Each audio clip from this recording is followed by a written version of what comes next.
السلام عليكم ورحمة الله.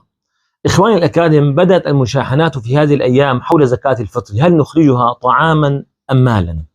أنا سأختصر عليكم المسألة بارك الله فيكم، ولن أخوض فيها بإذن الله عز وجل.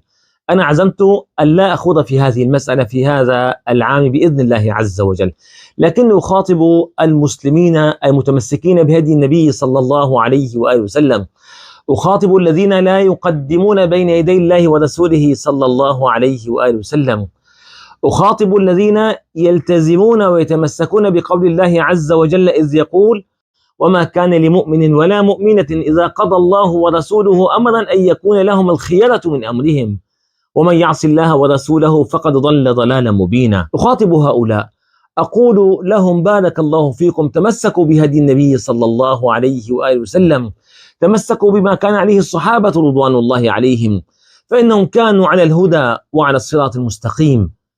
أيها الإخوة، إذا أردتم الفلاح والنجاح تمسكوا بهدي النبي عليه الصلاة وأزكى التسليم، سيروا خلفه صلى الله عليه وآله وسلم، فإن من سار خلف النبي صلى الله عليه وآله وسلم سيصل حتما للجنة. من أخرج زكاة الفطر طعاما أصاب السنة وعمله صحيح، أما من أخرجها مالا فهو في شك من أمره. فإياكم أن تتعبدوا الله عز وجل بالشك، تمسكوا بهدي النبي صلى الله عليه وآله وسلم. وكما قلت لكم لن أخوض في هذه المسألة بإذن الله عز وجل، فإني قد رأيت الصغار يتكلمون فيها ويتطاولون على الكبار مع كل أسف، لذلك لن أخوض فيها بإذن الله. تمسكوا بهدي النبي صلى الله عليه وآله وسلم، هذه وصيتي لكم، والسلام عليكم ورحمة الله وبركاته.